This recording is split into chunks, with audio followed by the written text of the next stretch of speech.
So a lot of times people ask me, hey, how do I know if I had good or bad install? And sometimes it's really easy and sometimes it's not. So the big obvious things are, do you have water leaking? Do you have caulk failing? Do you have a problem with the siding? Those things are really noticeable. To a more refined eye, some things are, one is like the siding's crooked. So everything doesn't line up perfectly. Another thing is they caulk everywhere. So you see really bad caulk job, the caulk's failing, the caulk's splitting. A huge issue for moisture and long-term durability is they caulk above windows.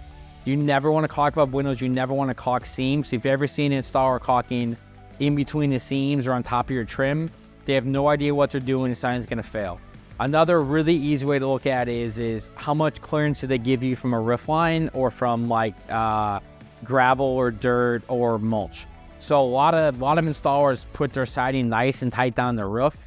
You need to have at least a 2-inch clearance to keep snow off of it.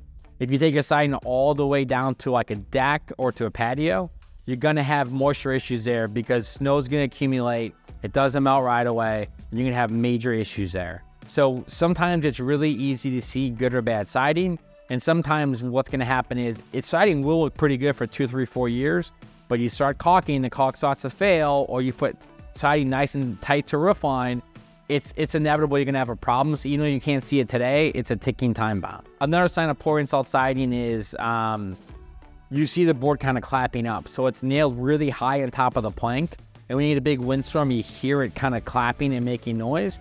Another one's excessive nailing. I can't tell you how many times I've seen people, it looks like your house is Swiss cheese. There's face nails everywhere. You don't want to generally never face nail siding, very rarely.